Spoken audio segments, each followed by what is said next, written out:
Take this $100,000 and disappear. My son will never know about you or that baby," Mrs. Wellington had said 6 years ago. New Year's Eve. The Wellington family celebrated on their $10 million yacht. Mrs. Wellington raised champagne. To another perfect year. Then a shadow fell over the deck. A $200 million mega yacht pulled alongside. A helicopter pad. A pool. The name on the hull, Destiny. The woman herself appeared on deck. 3 children in designer nautical outfits waved from beside her. "Happy New Year, Mrs. Wellington." Brandon dropped his glass. His wife grabbed his arm. "Who is that?" The children shouted in unison. "Hi, Daddy! Grandma!" Mrs. Wellington's champagne turned to vinegar in her mouth. "But before we dive into the full story, let me know where you're watching from and what time it is. Now, subscribe to the channel and let's get started. I need to tell you something important. Please, do not be scared." Destiny Miller looked at Brandon Wellington. They sat on a bench at Revere Beach. The ocean was gray and cold. It was a Tuesday afternoon in March. Destiny's hands shook. She held a folded piece of paper in her jacket pocket. Brandon took her hand. "You can tell me anything, Destiny. What is wrong?" Destiny took a deep breath. "I am pregnant." Brandon's eyes went wide. He opened his mouth, but no sound came out. Destiny watched his face carefully. She was terrified. They had been dating for 8 months, but always in secret. Brandon never took her to his family home. He never introduced her to his mother. Destiny worked as a waitress. Brandon came from one of the richest families in Boston. She knew what this news might mean. "Say something," Destiny whispered. "Please." Brandon suddenly pulled her into a tight hug. "It is okay. Everything will be okay." His voice was shaking. "We will figure this out together." Destiny started crying. "Are you sure?" "Brandon, I know this is not what you expected. I know your family." "Stop," Brandon said. He pulled back and looked into her eyes. "I love you, Destiny. We are going to be a family. I will tell my mother tonight." But Destiny saw something in his eyes. It was fear. 6 months earlier, Destiny carried 3 plates of salmon and roasted vegetables through the crowded restaurant. The harbor side was busy every night.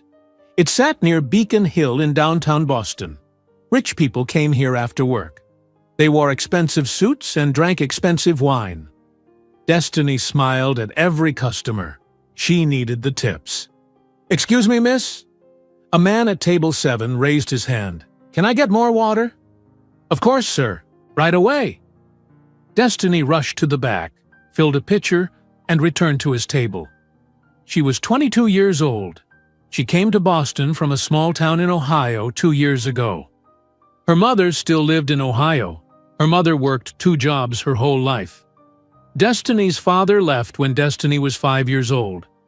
Destiny never went to college. There was no money. She moved to Boston, hoping for something better. But so far, she was still waiting tables. "Destiny, table 12 needs you," called Marcus, another waiter. Destiny turned toward table 12. 3 men in business suits sat there. One of them was young, maybe late 20s. He had light brown hair and blue eyes. He was looking at the menu. Destiny walked over. "Good evening, gentlemen. My name is Destiny. I will be taking care of you tonight. Can I start you with drinks?" The young man with blue eyes looked up. He stared at Destiny for a moment. Then he smiled. "Yes. I will have water, please." Just water. His 2 companions ordered wine. Destiny wrote everything down. When she walked away, she felt the young man watching her. The men stayed for 2 hours. They talked about real estate and construction projects. Destiny brought their food and refilled their drinks. Every time she came to the table, the young man smiled at her. When they finished, Destiny brought the check. The older man paid with a credit card. Destiny saw the name, Wellington Real Estate Holdings. "Thank you for dining with us tonight," Destiny said. The young man stood up. "Excuse me, I am sorry to ask, but what time do you finish work tonight?" Destiny blinked. I finish at 11 o'clock. "Would you like to get coffee after your shift? There is a place 2 blocks from here that stays open late." The 2 older men looked at each other and smiled. Then they walked away, leaving the young man alone with Destiny. "I do not even know your name," Destiny said. Brandon Wellington." Destiny hesitated. This man wore a suit that probably cost more than her monthly rent. He had a credit card with a company name on it. He was clearly rich. She was a waitress wearing a black apron with coffee stains. "I do not think that is a good idea," Destiny said quietly. "Why not?" Brandon asked. He looked genuinely confused. "Because you are you, and I am me." Brandon frowned. "I do not understand what that means." "It means we are from different worlds." "So, I just want to have coffee and talk to you." Brandon's voice was sincere. "Please, just coffee. If you hate me after 30 minutes, you never have to see me again." Destiny looked into his blue eyes. He seemed kind, and honestly, she was lonely in Boston. She had no friends. She worked 6 days a week. She lived in a tiny apartment alone.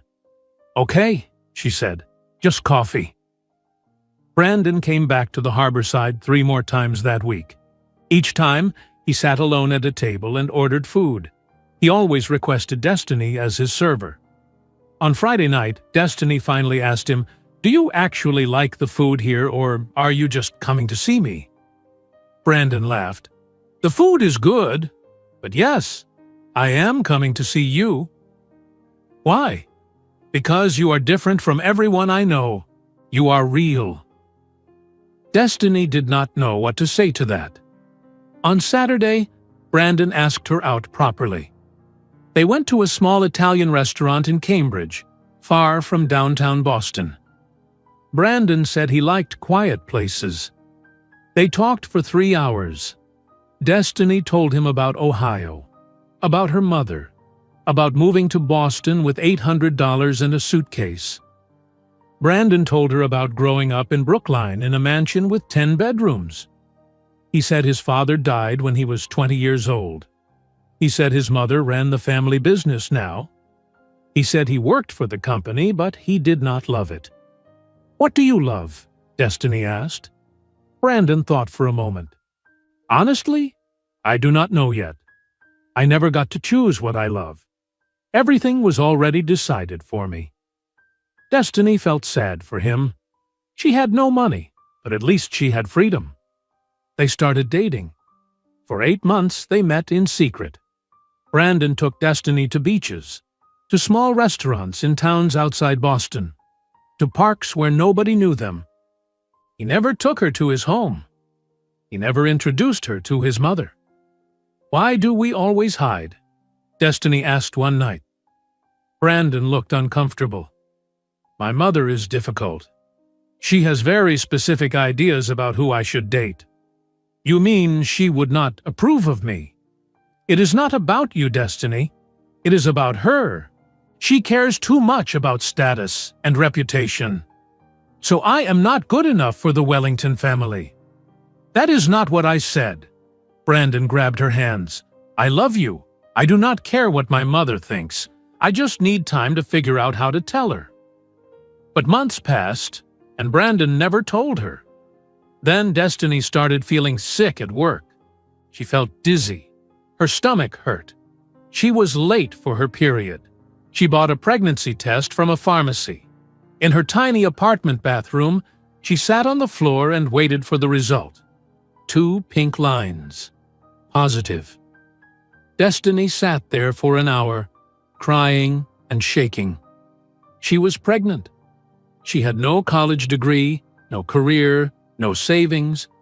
She lived in a 400-square-foot apartment. The father of her baby was a rich man who was afraid to tell his mother about her. But she loved Brandon, and maybe this baby would force him to finally choose her over his mother's approval. Now they sat on the bench at Revere Beach. Brandon promised he would tell his mother tonight. He kissed Destiny and held her close. "I will go to the house right now," Brandon said. "I will tell her everything. About you, about us, about the baby." "What if she gets angry?" Destiny asked. "Then she gets angry. I am 28 years old. I can make my own choices." But his voice was shaking. They sat together for a few more minutes. Then Brandon walked Destiny to the bus stop. He kissed her one more time. "I will call you later tonight," he said. "I promise everything will be okay." Destiny watched him walk to his car. It was a black Mercedes. She took the bus back to her apartment.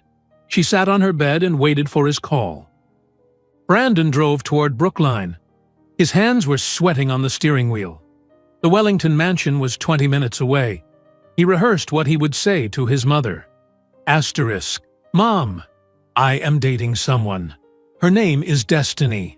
I love her. She is pregnant. We are going to be a family." No, that sounded too defensive. "Mom, I have something important to tell you. Please listen with an open mind." No, that sounded too weak.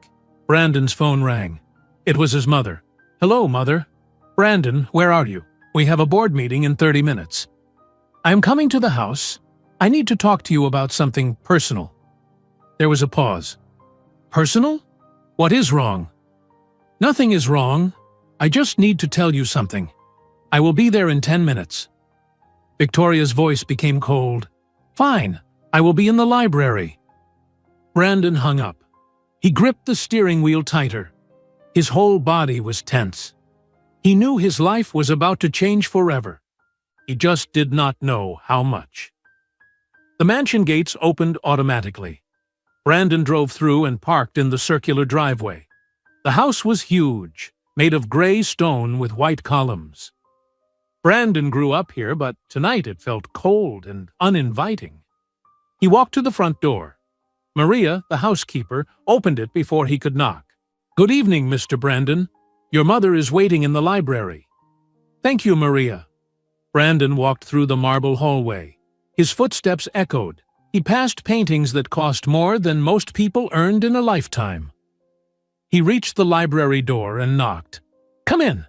Victoria's voice was sharp. Brandon entered. Victoria sat behind a mahogany desk. She wore a navy blue suit. Her silver hair was perfect. She was reading financial reports. She did not look up. "Sit down, Brandon." Brandon sat in the leather chair across from her. His heart was pounding. Victoria put down her papers. She looked at him with her sharp green eyes. "You said this was important. What is it?" Brandon took a deep breath. "I am dating someone. Her name is Destiny Miller. I have been seeing her for 8 months. Victoria's face showed no emotion. 8 months? And you are telling me now?" "I am telling you now because it is serious. Mother, I love her." "I see." Victoria folded her hands on the desk. "Tell me about this Destiny Miller. What does her family do?" "Her mother works in Ohio. Her father left when she was young." "What does her mother do?" Brandon hesitated. "She works 2 jobs. I think she cleans houses and works at a grocery store." Victoria's eyes narrowed. "And what does Destiny do?" "She works at the harborside. She is a waitress." "A waitress?" Victoria's voice was flat. "No college degree?" "No, but Mother, that does not matter. She is intelligent and kind and pregnant, I assume. Otherwise you would not be here." Brandon felt like he had been slapped. "How did you?" "I am not stupid, Brandon. You have been sneaking around for 8 months. Now suddenly, You come here to tell me about a waitress you love.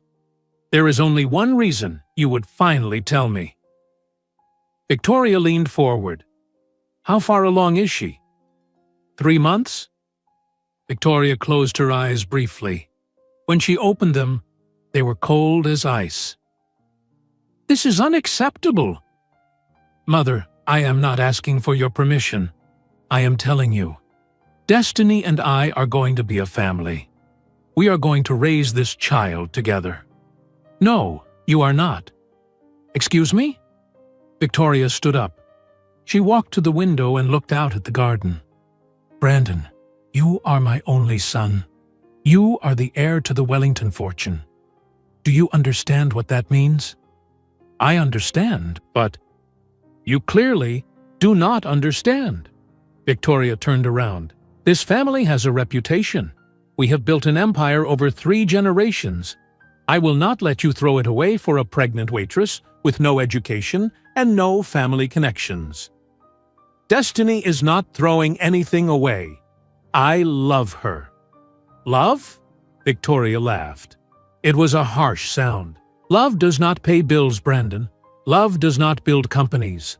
This girl saw an opportunity, and she took it. That is not fair. Destiny is not like that. They are all like that." Victoria walked back to her desk. Poor people see rich people, and they see dollar signs. She probably got pregnant on purpose. Brandon stood up, angry now. "You do not know her. You have never met her. I do not need to meet her. I know her type." Victoria picked up her phone. "You are going to New York tomorrow morning. We have a property deal closing. You need to be there." "What?" "No, I need to be here with Destiny. You need to do your job, Brandon. You will go to New York. I will handle this situation." "Handle it? What does that mean?" Victoria ignored him. She was typing on her phone. "Your flight is at 7 o'clock tomorrow morning. Maria will pack your bag." "Mother, I am not leaving Destiny alone right now." Victoria looked up. Her eyes were hard. "Yes, you are. You work for this company, Brandon. You will do what I tell you. Go to New York. When you come back in 3 days, this problem will be resolved. Destiny is not a problem. Go to New York, Brandon. That is final." Brandon wanted to argue more, but he had spent his whole life obeying his mother. He did not know how to fight her. He left the library, angry and scared. The next morning, Brandon called Destiny from his hotel room in Manhattan. "How did it go?" Destiny asked immediately. "She knows. I told her everything." "And?" Brandon sat on the edge of the hotel bed. "She was not happy, but I told her we are going to be a family, no matter what she thinks." "Brandon, I am scared. What if she tries to? She cannot do anything, Destiny. I love you. Nothing my mother says will change that. I will be back in 3 days. We will figure everything out together, I promise." After he hung up, Brandon stared at his phone. He wanted to believe his own words, but he knew his mother. Victoria Wellington did not lose. She always got what she wanted. 2 days later, Destiny received a phone call at work. "Is this Destiny Miller?" "Yes. Who is this?" "My name is Helen. I work for Mrs. Victoria Wellington. Mrs. Wellington would like to invite you to her home tomorrow at 2 o'clock in the afternoon. She would like to meet you properly." Destiny's heart jumped. "She wants to meet me?" "Yes, Miss Miller. Mrs. Wellington believes you, and she should speak in person. She asked me to give you the address." Destiny wrote down the address in Brookline. After she hung up, she felt hopeful. Maybe Victoria wanted to make peace. Maybe she realized that Destiny and Brandon really loved each other.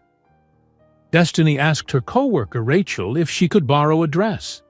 "I am meeting Brandon's mother tomorrow. I need to look nice." Rachel lent her a simple black dress. It was the nicest thing Destiny owned now. She took 2 buses to Brookline the next day. The trip took over an hour. When she arrived at the address, she stared. The mansion was enormous. It looked like a museum. Destiny walked to the front door and rang the bell. A woman in a uniform answered. "Miss Miller?" "Yes." "Please come in. Mrs. Wellington is expecting you." Destiny followed the woman through a hallway filled with expensive furniture and paintings. Everything was perfect and cold. They entered a sitting room. Victoria Wellington sat on a cream-colored sofa.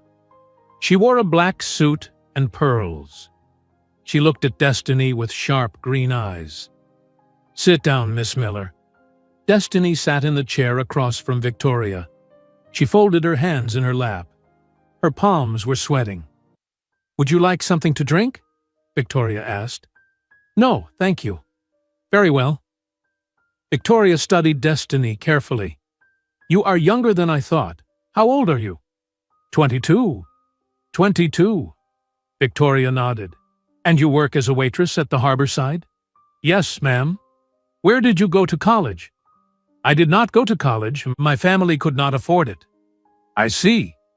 Victoria was quiet for a moment. Then she leaned forward. "Miss Miller, I am going to be very direct with you. I do not believe in wasting time." Destiny's stomach tightened. "My son believes he loves you. Perhaps he does, in his way. But love is not enough to build a life. You and Brandon come from completely different worlds. You have no education. You have no family connections. You have no skills beyond serving food. Do you honestly believe you can be a Wellington?" Destiny's face felt hot. "Mrs. Wellington, I did not plan for any of this to happen. I love your son. This baby. The baby." Victoria reached for a folder on the table next to her.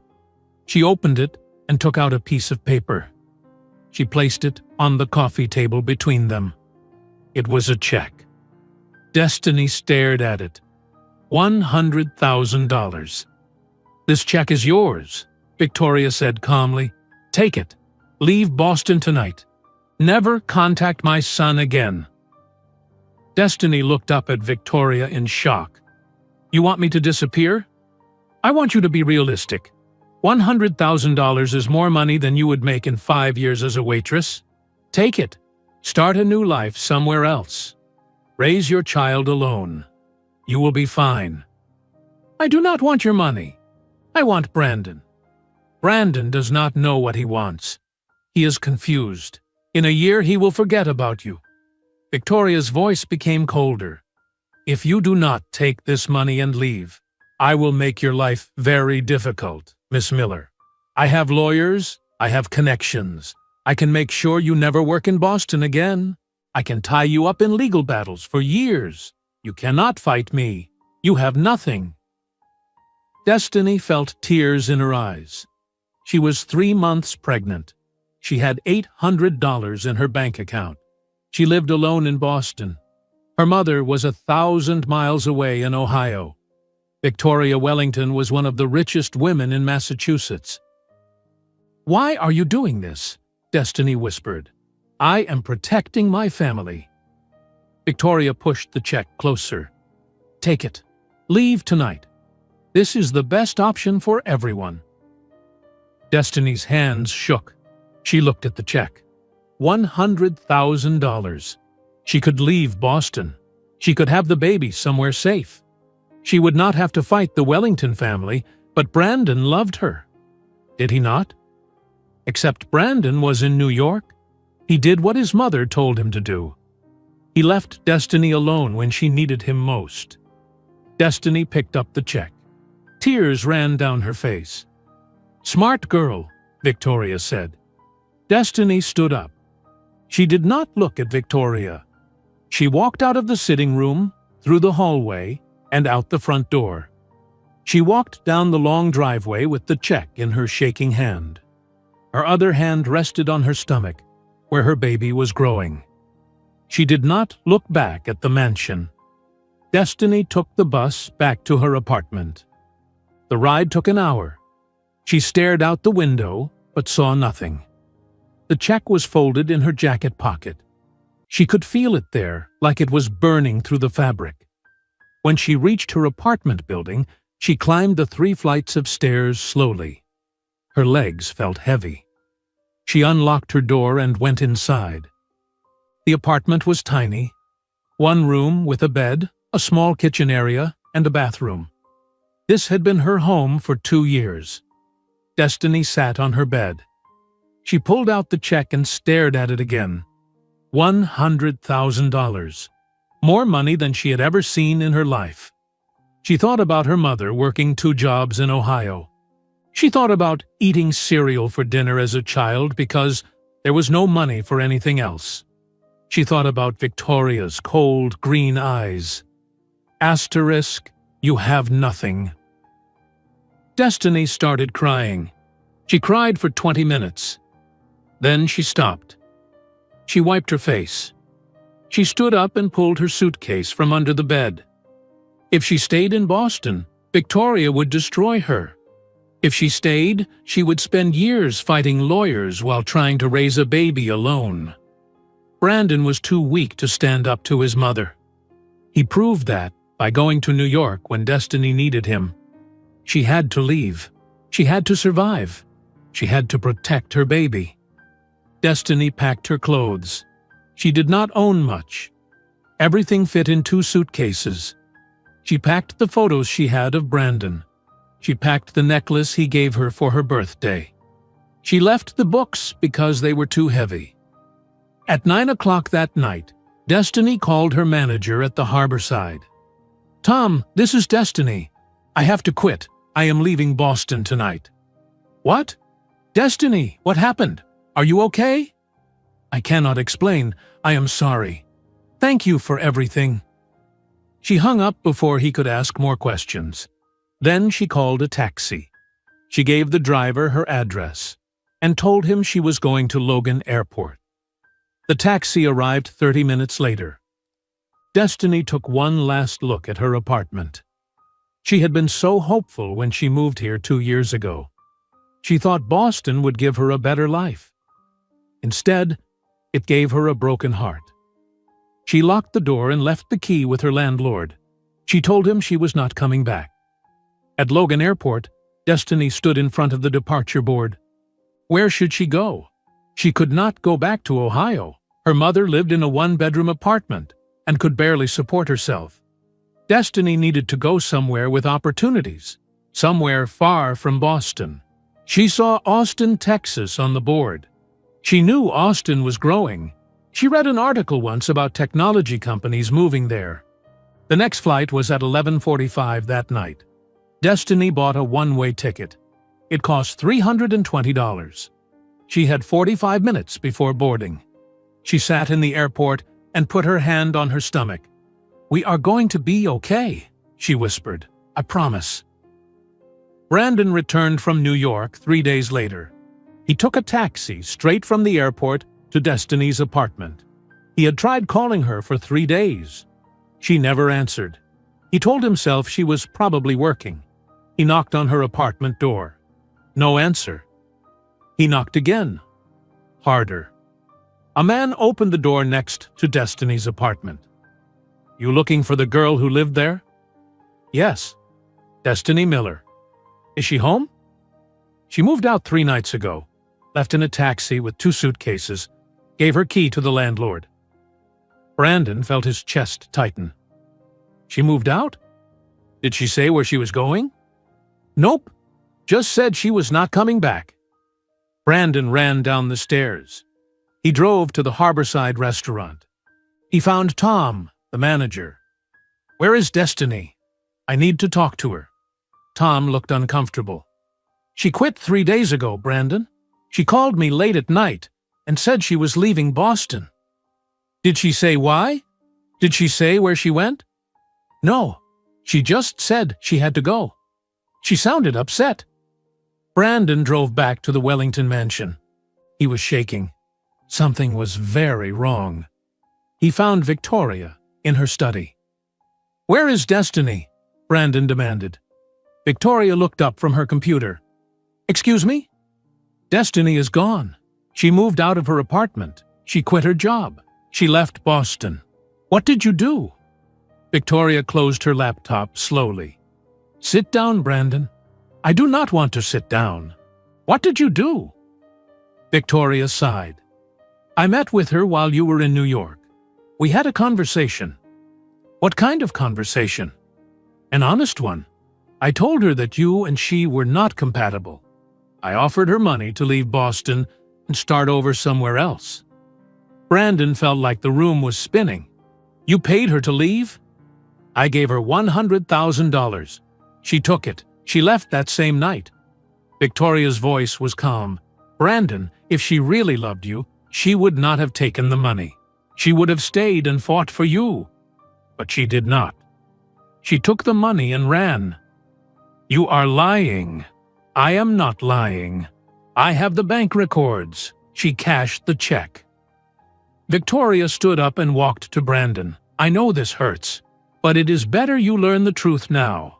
That girl did not love you. She loved your money. Brandon backed away from his mother. I do not believe you. Destiny would not do that. Then where is she, Brandon? If I am lying, why did she disappear? Brandon had no answer. He left the study. He went to his room. He tried calling Destiny again. The phone rang and rang. No answer. He tried for 2 weeks. He called 100 times. He hired a private investigator to search for her. But Destiny Miller had vanished completely. After a month, Brandon started to believe his mother. Destiny took the money. She left him. She never really loved him. Brandon became quiet and sad. He stopped smiling. He worked at the family company, but he felt empty inside. Victoria told him to forget about Destiny. She said time would heal him. 2 years later, Victoria introduced Brandon to Sarah Chen at a charity event. Sarah was a lawyer. Her family was wealthy. Victoria approved. Brandon agreed to date Sarah because he did not care anymore. A year after that, they got married. The wedding was at a luxury hotel in Boston. 300 people attended. Brandon wore a tuxedo and smiled for photos, but his eyes were empty. He thought about Destiny every day. He wondered where she was. He wondered if she ever thought about him. He did not know she was raising his children. Destiny arrived in Austin at 2 o'clock in the morning. The airport was quiet. She took a taxi to a cheap motel near downtown. The room cost $50 a night. It had a bed, a television, and a bathroom. That was all she needed. She lay in the unfamiliar bed and stared at the ceiling. She had left Boston. She had left Brandon. She was alone and pregnant in a city where she knew no one. But she had $100,000. She had to make it last. She had to be smart. The next morning, Destiny started looking for an apartment. She found a small one-bedroom place for $800 a month. It was clean and safe. She signed a 6-month lease and paid 3 months up front. Then Destiny went to a free health clinic. She needed to see a doctor about her pregnancy. The clinic was crowded with people who had no insurance. Destiny waited for 2 hours. Finally, a doctor called her name. Miss Miller, come with me. The doctor was a tired-looking woman in her 50s. Her name was Dr. Patterson. She asked Destiny questions about her health and her pregnancy. Then she did an ultrasound. Dr. Patterson looked at the screen for a long time. She frowned. Then she turned the screen toward Destiny. Miss Miller, do you see these 3 shapes? Destiny looked. She saw what looked like 3 small beans. What are they? Those are 3 babies. You are pregnant with triplets. Destiny stared at the screen. She could not breathe. 3 babies? Yes, triplets. It is rare, but it happens. You are about 14 weeks along. All 3 babies look healthy so far. Dr. Patterson kept talking about nutrition and prenatal vitamins. Destiny heard nothing. She stared at the 3 shapes on the screen. 3 babies. Not 1. 3. How was she going to raise 3 babies alone? Destiny left the clinic in shock. She walked to a park and sat on a bench. She put both hands on her stomach. 3 babies. She started crying again. She thought about calling Brandon, and she thought about telling him the truth about his mother and about the babies. But then she imagined Victoria hiring lawyers. She imagined custody battles. She imagined the Wellington family taking her babies away from her. No, she had to do this alone. She had to be strong. Destiny went to the Austin Public Library. She spent the entire afternoon there. She read books about investing. She read books about starting businesses. She read everything she could find about money. If she was going to raise 3 babies alone, she needed more than $100,000. She needed to make that money grow. She needed to be smart and disciplined. For 3 weeks, Destiny went to the library every day. She took notes. She researched technology companies in Austin and Silicon Valley. She researched real estate. She looked for free investment seminars in Austin. One evening, she found a flyer for a free seminar called Investment Basics for Beginners. It was happening the next night at a community center. Destiny went. About 30 people sat in a room listening to a speaker. The speaker was an old man with white hair and kind eyes. His name was Robert Hayes. He talked about how to research companies before investing. He talked about patience and discipline. After the seminar, people asked Robert questions. Destiny waited until everyone else left. Then she approached him. "Mr. Hayes, can I ask you something?" Robert looked at her. "Of course. What is your name?" "Destiny Miller. I have some money to invest. I want to make smart choices, but I do not know how to start." Robert studied her. "How much money do you have?" $100,000? Robert raised his eyebrows. "That is a good amount. Do you have a financial advisor?" "No, I have no one. I am alone." Robert saw something in Destiny's eyes. Determination, intelligence, hunger. "Why do you want to invest, Destiny?" Destiny put her hand on her pregnant stomach. "Because I am going to have 3 babies. I need to give them a future. I cannot waste this money. It is all I have." Robert was quiet for a moment. Then he smiled. "Meet me at the library tomorrow at 2 o'clock. Bring your research notes. I will teach you what you need to know." Destiny arrived at the Austin Public Library at 2 o'clock the next day. She carried a notebook filled with research about technology companies. She found Robert Hayes sitting at a table near the windows. He had a laptop and several folders. "Sit down, Destiny. Show me what you have found." Destiny opened her notebook. "I researched 3 companies. This one makes software for hospitals. This one builds security systems. This one creates apps for mobile phones. All 3 are small companies in Austin or California. They are not public yet." Robert looked at her notes. He nodded slowly. "You did good research. How did you find these companies?" "I read technology news websites. I looked at which companies are getting investment from bigger companies. I called some of them and asked questions." "You called them?" "Yes. I pretended I was a student writing a paper. People talked to me." Robert laughed. "Smart. Very smart." He pulled out his laptop. "Let me show you how to analyze a company's value. We need to look at their revenue, their growth rate, and their management team." For 2 hours, Robert taught Destiny how to read financial statements. He explained which numbers were important and which ones did not matter. Destiny listened carefully and took notes. "The hospital software company is your best choice," Robert said. "Hospitals need better technology. This company has a product that works, and they already have customers. The security company is also good, but riskier." "How much should I invest?" Destiny asked. "Do not invest everything at once. Put $30,000 into the hospital company. Put $20,000 into the security company. Keep the rest as savings. You will need it when the babies come. They met at the library 3 times a week for the next 2 months. Robert taught Destiny everything he knew. He had been an investor for 40 years before he retired. He had no children, and his wife had died 5 years ago. Teaching Destiny gave him purpose again. Destiny invested $50,000 total in 3 companies. She kept the other $50,000 for living expenses and medical costs. Destiny's pregnancy became more difficult as the months passed. Her stomach grew huge. She could barely walk. She had no friends in Austin. Robert checked on her, but he was 70 years old and could not help her much. When Destiny was 8.5 months pregnant, she could not sleep.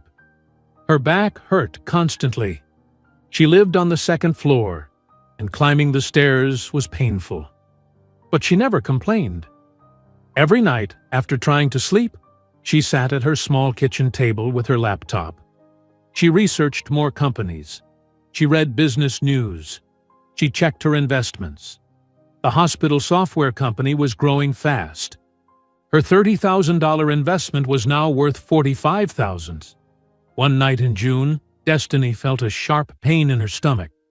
Then water ran down her legs. She grabbed her phone and called a taxi. "I need to go to Del Seaton Medical Center. I am in labor." The taxi arrived in 10 minutes. The driver was a woman in her 60s. She saw Destiny's huge stomach and drove fast. "Is someone meeting you at the hospital?" the driver asked. "No, I am alone." The driver looked worried, but said nothing. At the hospital, nurses put Destiny in a wheelchair. They brought her to the maternity ward. A doctor examined her. "You are having triplets, correct?" "Yes." "You are dilated 6 centimeters. The babies are coming soon. Is your partner coming?" "I do not have a partner." The doctor nodded. She had seen this before. "Okay, we will take care of you. Do not worry." Destiny was in labor for 8 hours. The pain was terrible, so she screamed and cried. She had no one to hold her hand. The nurses were kind, but they had other patients. Finally, at 6:30 in the morning on June 15th, the first baby was born. A boy. 2 minutes later, the second baby. Another boy. 3 minutes after that, a girl. The doctor placed all 3 babies on Destiny's chest. They were tiny and red and crying. Destiny looked at them and started crying too. "What are their names?" a nurse asked. Destiny had thought about this for months. "The first boy is James. The second boy is Michael. The girl is Emma." Beautiful names. The nurse took the babies to clean them and check their health. Destiny lay in the hospital bed, exhausted and alone. She stared at the ceiling. She was a mother now. She had 3 children. She was 22 years old. A nurse came back. "All 3 babies are healthy. They are small but strong. You did very well, Miss Miller."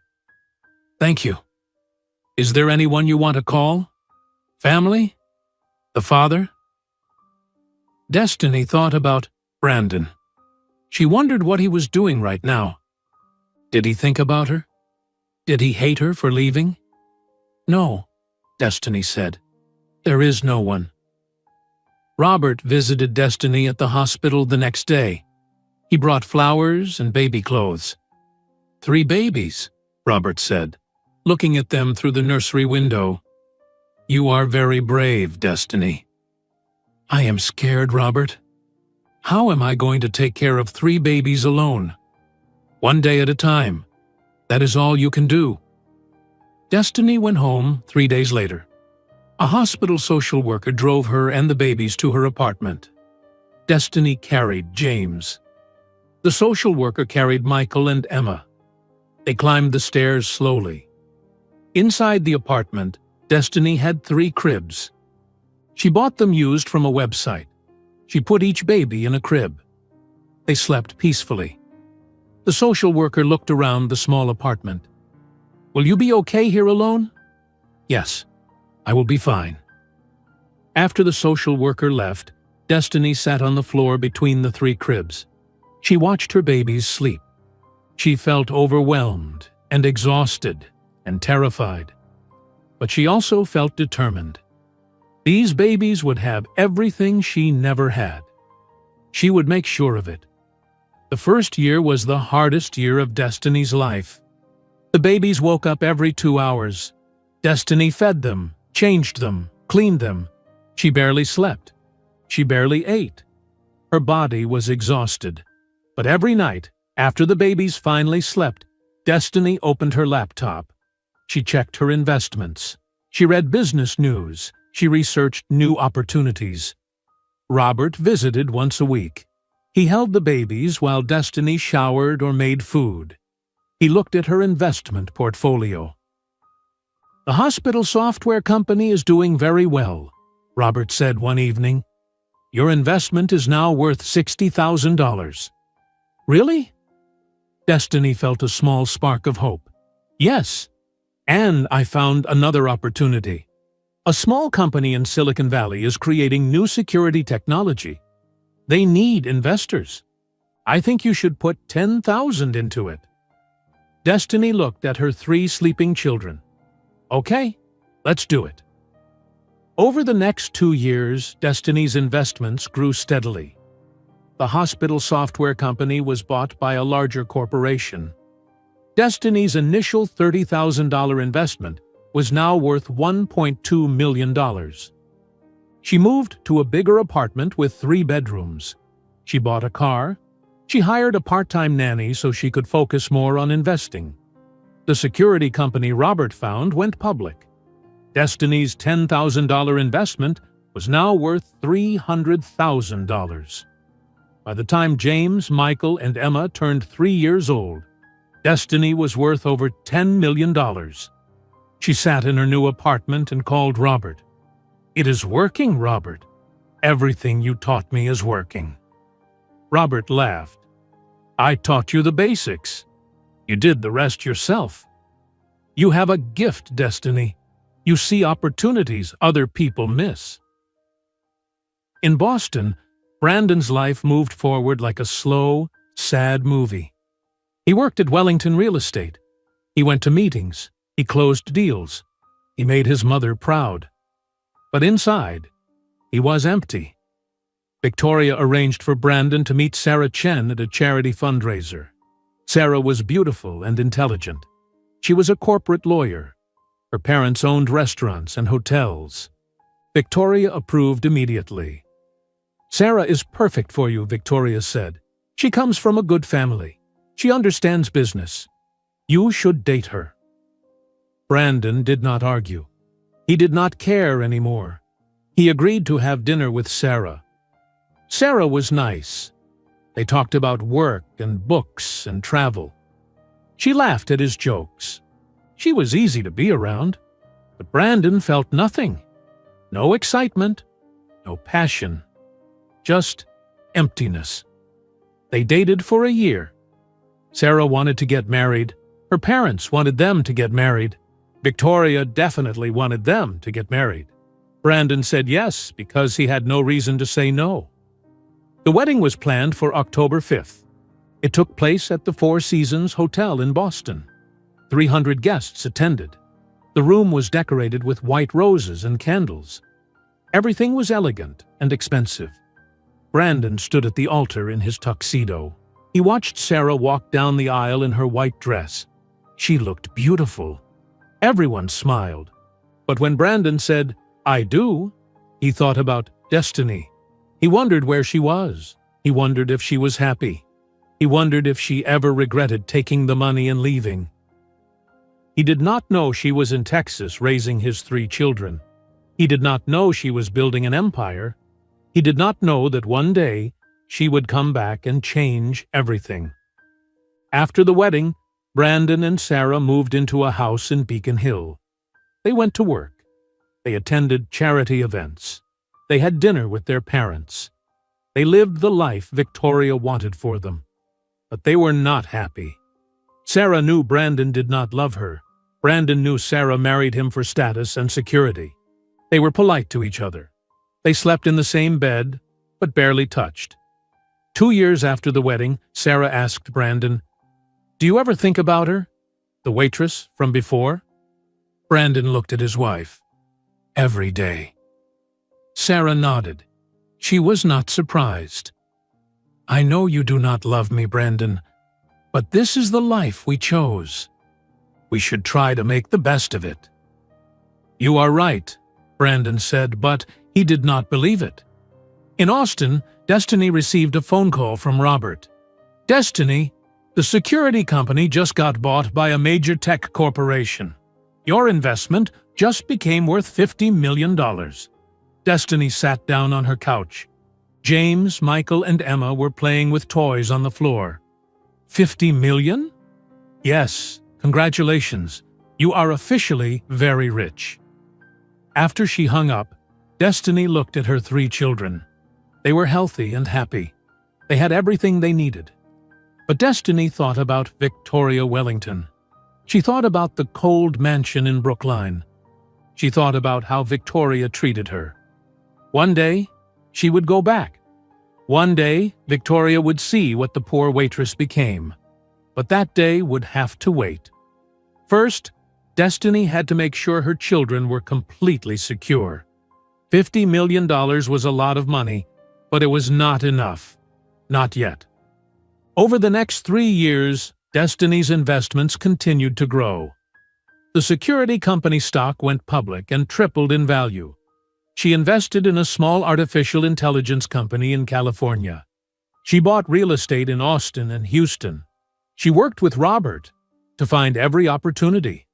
Robert was proud of her. "You have the best investment instincts I have ever seen, Destiny. Better than people with business degrees from Harvard." Destiny smiled. "I had a good teacher." When the triplets turned 5 years old, Destiny's total wealth was over $3 billion. She was one of the richest self-made women in America. Business magazines wanted to interview her.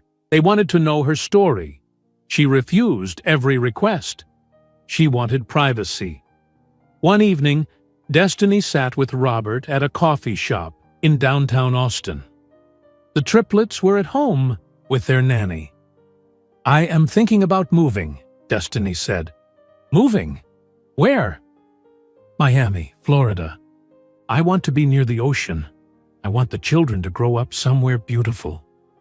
Robert nodded. "That is a good choice. Miami has opportunities too. Real estate, technology, international business." He paused. "But that is not the only reason you want to go to Miami, is it?" Destiny looked at her mentor. "What do you mean?" "Miami is close to Boston. Not too close, but close enough." Destiny said nothing. "You are still thinking about them," Robert said gently. "The Wellington family. Every day. Destiny, you have built something amazing. You went from nothing to billions. You have 3 beautiful, healthy children. Is revenge really worth it?" "It is not revenge, Robert. It is justice. I want Victoria Wellington to see what she tried to destroy. I want her to know she was wrong about me." Robert sighed. "Just be careful. Rich people protect each other. The Wellingtons have power. So do I now." 3 months later, Destiny moved to Miami. She bought a mansion in Coral Gables for $20 million. The house had 8 bedrooms, a pool, and a view of the ocean. The triplets ran through the huge rooms laughing. "Mom, this house is like a castle," Michael shouted. Emma found the art room. "Can I paint here? Can this be my room?" James looked out the window at the water. "Why is the ocean so blue here?" Destiny smiled. "Because we are in paradise now." They enrolled in the best private school in Miami. The children made friends. They took swimming lessons and art classes. Destiny hired tutors for music and languages. She wanted them to have every advantage. But she also wanted them to know the truth. One evening, Destiny sat with all 3 children in the living room. They were 5 years old now, old enough to understand. I need to talk to you about something important, Destiny said. James looked worried. Are we in trouble? No, baby. Nothing like that. Destiny took a deep breath. I need to tell you about your father. The three children looked at each other. They knew other kids at school had fathers. They had asked Destiny about their father before, but she always said she would explain when they were older. Do we have a father? Emma asked quietly. Yes, you do. His name is Brandon Wellington. He is a good man who lives in Boston. Why does he not live with us? Michael asked. Because he does not know you exist. The children looked confused. Destiny pulled out her phone. She showed them a photo of Brandon. It was an old picture from 6 years ago when they were dating. This is your father. He has blue eyes just like you, and brown hair. Emma stared at the photo. Why does he not know about us? Because when I was pregnant with you, his mother did something wrong. Her name is Victoria Wellington. She is your grandmother. Victoria did not want your father to be with me. She gave me money and told me to leave Boston. I was scared and alone, so I left. I came to Texas, and you were born there. James asked, Does our father know you left? He knows I left, but he does not know why, and he does not know about you three. Why did Grandma Victoria not want you to be with our father? Emma's eyes were filling with tears. Destiny chose her words carefully. Because I was poor. I worked as a waitress.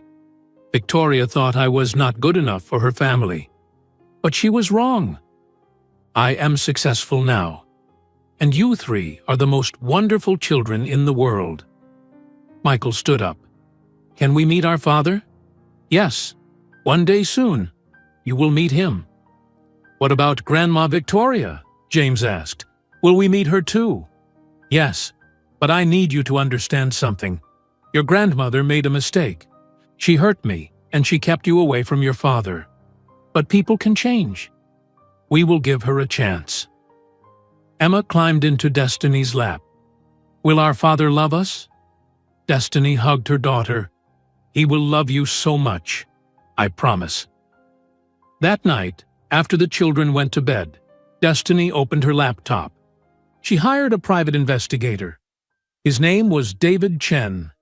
He was based in Boston and specialized in researching wealthy families. I need information about the Wellington family, Destiny told him on the phone. Victoria Wellington and her son Brandon.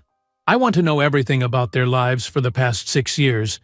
Where they go, who they see, what businesses they are involved in. I can do that. When do you need this information? As soon as possible. Money is not a problem. 2 weeks later, David sent Destiny a detailed report. She sat in her home office and read it. With every page, her heart broke a little more. Brandon had married a woman named Sarah Chen 3 years ago. They lived in Boston. They attended charity events together. There were photos of them smiling at parties. Destiny stared at a photo of Brandon and Sarah at their wedding. Brandon wore a tuxedo. Sarah wore a white dress. They looked perfect together. He moved on, Destiny thought. He forgot about me. But then she read David's notes. Sources say the marriage is cold and formal. They rarely show affection in public. Brandon appears unhappy in recent photos. Destiny kept reading. The next section made her angry. Very angry. Victoria Wellington had hired her own investigators 2 years ago. Victoria discovered that Destiny was in Austin. Victoria learned that Destiny was becoming wealthy. And Victoria tried to destroy her. David's report included emails and phone records. Victoria contacted some of Destiny's business partners. She spread lies. She said Destiny was unreliable and dishonest. She tried to block some of Destiny's deals, but Victoria failed. Destiny was too powerful by then. Her reputation was too strong. The sabotage attempts went nowhere.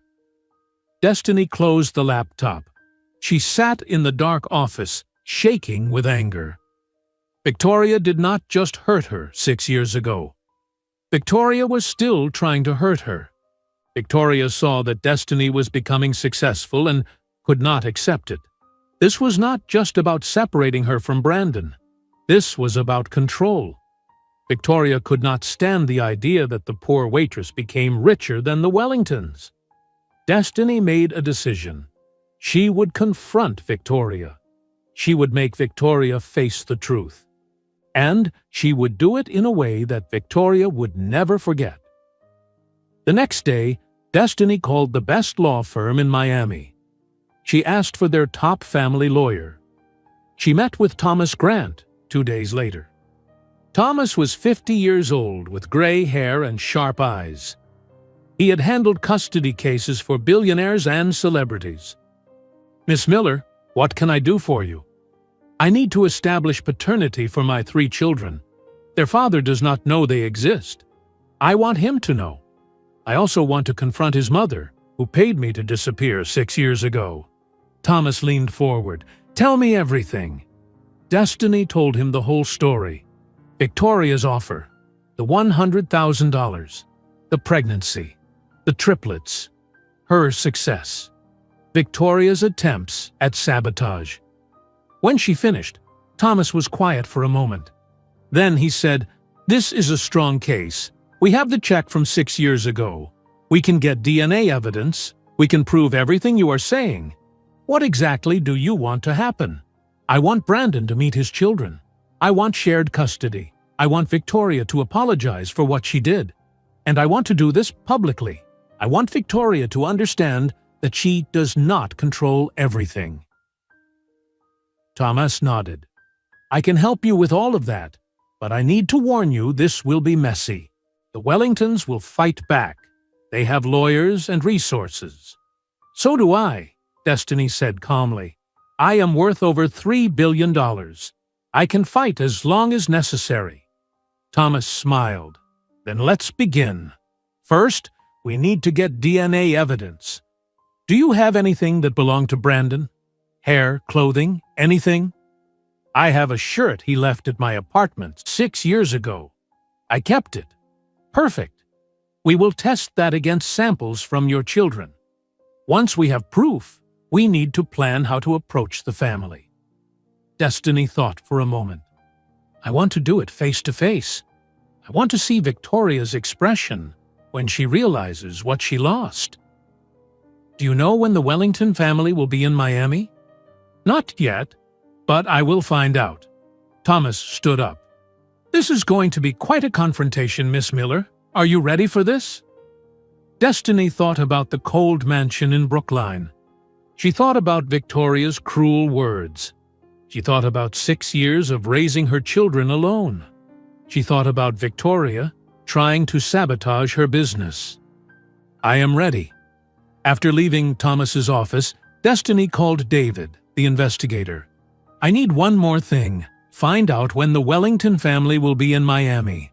I heard Sarah Chen's parents have a home here. They must visit." "I will find out." 2 days later, David called back. "The Wellingtons come to Miami every year for New Year's Eve. They celebrate on their yacht in Miami Harbor. They have done it for the past 3 years. New Year's Eve. That was 8 months away. Perfect," Destiny thought. "That gives me time to prepare." Destiny spent the next week planning every detail. She met with Thomas Grant 3 more times. They reviewed legal strategies. They discussed custody laws in Florida and Massachusetts. They prepared documents. "I have the DNA results," Thomas said during their 3rd meeting. He placed a folder on his desk. "Brandon Wellington is definitively the father of all 3 children. 99.9% certainty." Destiny opened the folder. She looked at the scientific charts and numbers. This was proof. Undeniable proof. "Good. Keep these documents safe. We will need them when the time comes." Thomas nodded. "Now, we need to think about the confrontation itself. How do you want to approach this?" Destiny had been thinking about this for weeks. "I want to do it on New Year's Eve, when they are on their yacht. But I need to make an impression. I need Victoria to understand that I am not the poor waitress anymore. What do you have in mind? Destiny smiled. I am going to buy a yacht. A big one. Thomas raised his eyebrows. How big? Bigger than theirs. The next day, Destiny drove to Fort Lauderdale. She had an appointment with a luxury yacht broker named Richard Pemberton. His office overlooked the marina. Through the windows, Destiny could see dozens of expensive boats. Richard was a man in his 60s with silver hair and a tan. He wore a white linen suit. He shook Destiny's hand. Miss Miller, welcome. I understand you are interested in purchasing a yacht. Yes. I need something very large, at least 300 feet. Multiple decks. Every luxury feature available. Richard's eyes widened slightly. That is a mega yacht. There are only a few available for sale at that size. They are very expensive. Money is not a problem. Show me what you have. Richard pulled out a catalog. He showed Destiny photos of 3 yachts. The first was 280 feet long. The second was 310 feet. The third was 320 feet. This one is called Ocean Dream, Richard said, pointing to the 310-foot yacht. It has 7 luxury suites, a pool, a helicopter pad, a gym, a movie theater, and a full crew. It was owned by a Saudi businessman who is selling it. The price is $200 million. Destiny looked at the photos. The yacht was beautiful and massive. It was perfect. I want to see it. Of course. It is currently docked in Fort Lauderdale. We can go now if you like. They took Richard's car to the marina.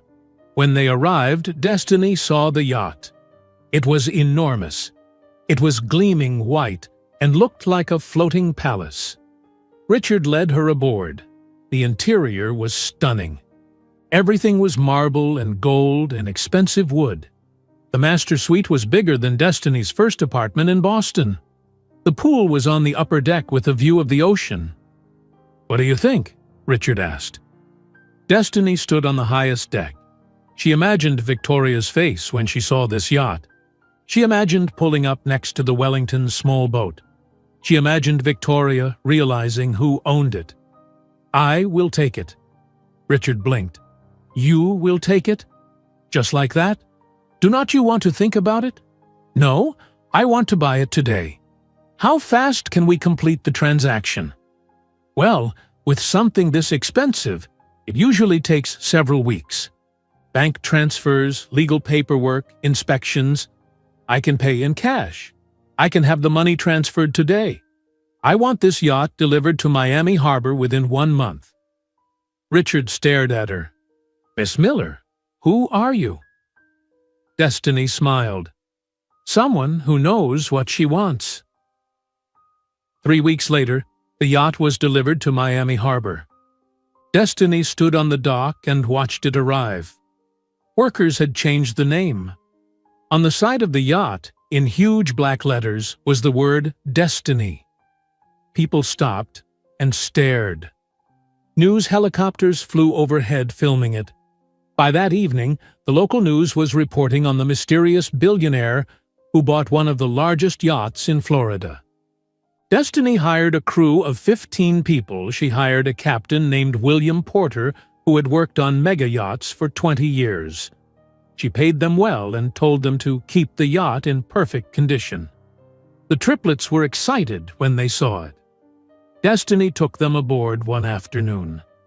Michael ran through every room, shouting with joy.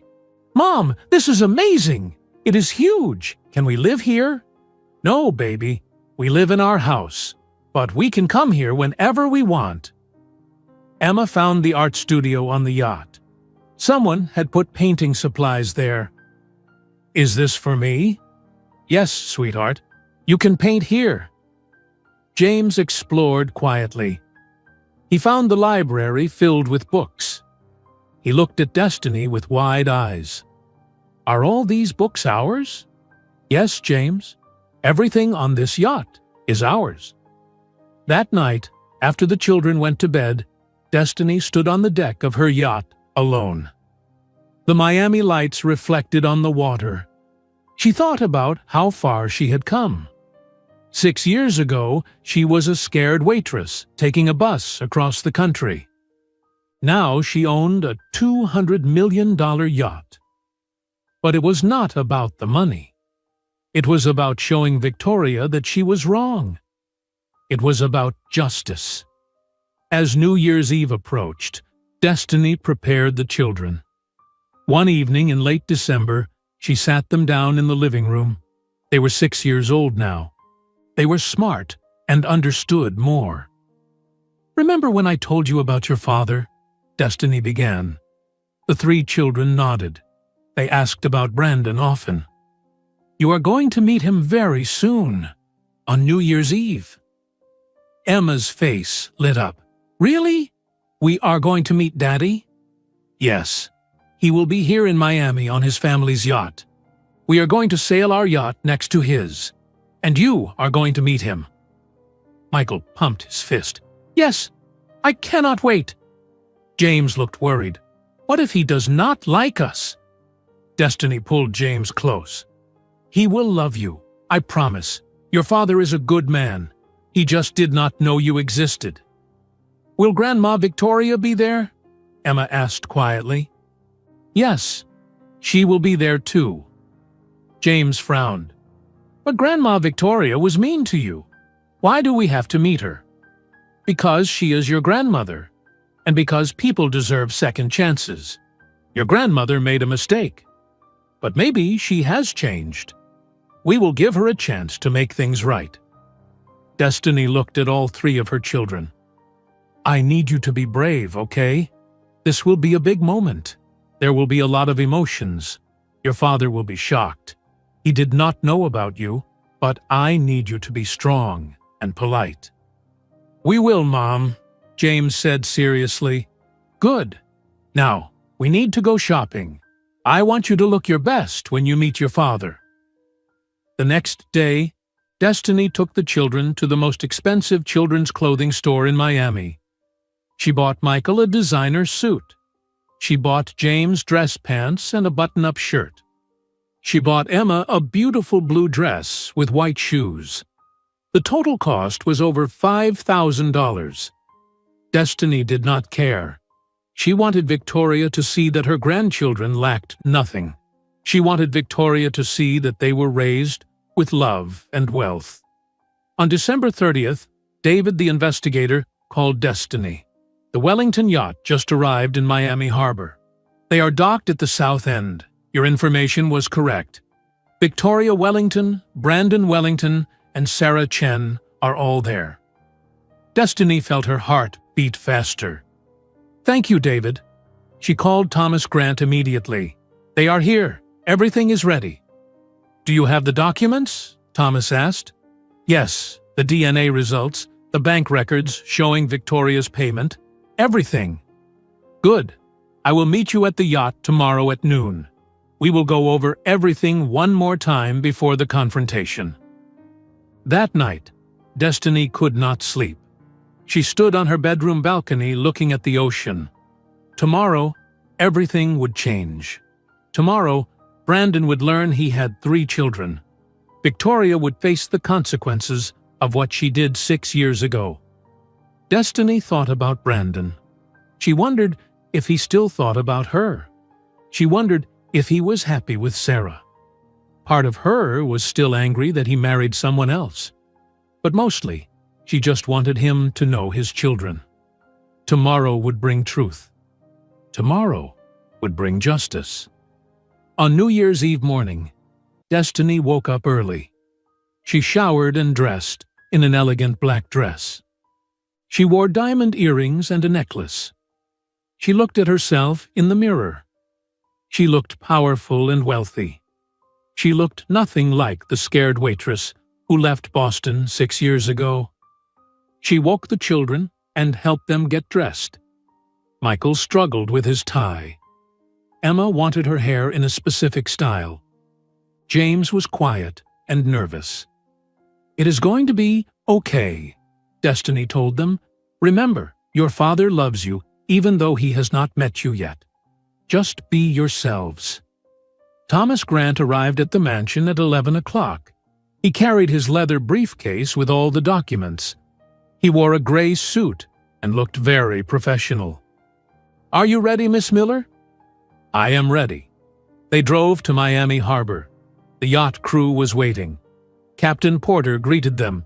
"Good morning, Miss Miller. Where would you like us to sail?" Destiny pulled out a photo of the Wellington yacht. "Find this yacht.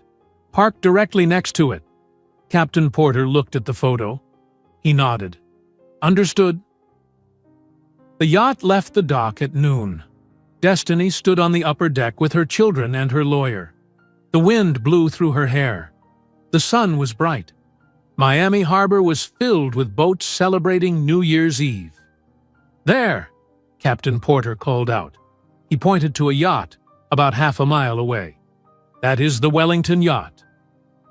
Destiny looked through binoculars. She saw people on the deck. She recognized Victoria's silver hair. She recognized Brandon's face. After 6 years, she was seeing him again. Her hands trembled slightly as she lowered the binoculars. Emma tugged on her dress. "Is that Daddy's boat, Mommy?" "Yes, baby. That is his boat." Michael looked disappointed. "It is so small." Thomas Grant smiled. "That is the point." Captain Porter steered the massive yacht closer to the Wellington boat. Destiny could see everything clearly now. Victoria stood on the deck, wearing a dark blue dress and diamonds. She held a champagne glass. Brandon stood next to her in a white shirt and khaki pants. A woman with straight black hair stood on his other side. That must be Sarah. Destiny's chest felt tight. Brandon looked older. His face was more serious than she remembered. He did not look happy. "Mom, I am scared," James whispered. Destiny knelt down to her children's level. "Listen to me, all 3 of you. You are smart, beautiful, and strong. Your father is going to love you. Do not be afraid." "What do we say when we see him?" Emma asked. "You say hello. You tell him your names. And you smile." Michael grinned. "I can do that." On the Wellington yacht, Brandon stood holding a glass of champagne he did not want. He had been in Miami for 2 days. He hated these New Year's Eve trips. He hated pretending to be happy. He hated making small talk with Sarah's parents. That morning, he had stood in his hotel room getting dressed. He looked at himself in the mirror. He was 34 years old. He had everything most people wanted. Money, a successful career, a beautiful wife. But he felt dead inside. He thought about Destiny. He always thought about her on New Year's Eve. 6 years ago, they had celebrated together at a small bar in Cambridge. She wore a red dress. They danced and laughed. At midnight, Brandon kissed her and thought he was the luckiest man alive. Now he was married to a woman he did not love. His mother still controlled his life. And Destiny was gone forever. Sarah noticed him staring at the water. "Are you okay?" "I am fine." "You do not look fine. You look miserable." "Sarah, can we not do this today?" Sarah's mother, Helen Chen, walked over. She wore an expensive white dress. "Brandon, dear, you should smile more. People are watching." Brandon wanted to tell her that he did not care who was watching, but he just nodded and drank his champagne. Victoria stood at the front of the yacht. She raised her glass. "Everyone, can I have your attention, please?" The small group gathered around her. Sarah's parents, Sarah, Brandon, 2 crew members. "I want to make a toast," Victoria began. "This year has been wonderful for the Wellington family. Our business grew by 30%. Brandon closed 3 major deals. And we are here together, healthy and successful. To the Wellington family." Everyone raised their glasses. "To the Wellington family." Brandon drank. The champagne tasted bitter. Sarah walked to the railing and looked out at the harbor. Her mother followed her. "How are things with Brandon?" Helen asked quietly. Sarah sighed. "Distant. He barely talks to me anymore. I think he thinks about someone from his past." "Well, you need to try harder. The Wellington name is important. Do not let this marriage fall apart." Sarah said nothing. She knew her mother was right, but she also knew Brandon would never love her. This marriage was a business arrangement. Nothing more. A crew member named David suddenly pointed at the horizon. "Mr. Wellington, look at that." Everyone turned. A massive yacht was approaching. It was enormous, at least 3 times the size of their yacht. It gleamed white in the afternoon sun. "My God," Sarah's father said. "That is one of the largest private yachts I have ever seen." Victoria frowned. "Who owns that?" The yacht came closer and closer. It was moving directly toward them. Brandon watched with growing confusion. Why was such a large yacht coming to this spot? Miami Harbor was huge. There was plenty of space everywhere. The mega yacht slowed down. It was now only 50 feet away. The crew was preparing to dock it right next to the Wellington yacht. "They are parking next to us," David, the crew member, said. Victoria looked annoyed. "That is very rude. We were here first." As the yacht turned, Brandon saw the name on the side. Huge black letters spelled out, "Destiny." Brandon felt a strange chill run through his body. Destiny. That was Destiny's name. But it could not be. It was just a coincidence. The mega yacht docked perfectly next to theirs. The crew tied the boats together. Everyone on the Wellington yacht stared up at the massive vessel. "Look at the upper deck," Sarah said. Brandon looked up. A woman appeared on the highest deck. She was tall and elegant. She wore a black dress and diamond jewelry. Her hair was styled perfectly. Next to her were 3 children, 2 boys and a girl. They wore expensive clothes. Brandon stared at the woman. Something about her was familiar. The way she moved, the shape of her face. Then she turned and looked directly at him. Brandon's heart stopped. It was Destiny. But she looked completely different. She looked powerful. She looked wealthy. She looked like she owned the world. Brandon could not move. He could not breathe. His mind could not process what he was seeing. Victoria stepped forward. She stared up at the woman. Her face went completely pale. "No," Victoria whispered. "It cannot be." Sarah looked at Brandon. "Who is that woman?" "Brandon, why are you staring at her?" Brandon could not answer. He was staring at the 3 children standing next to Destiny. 2 boys with matching faces.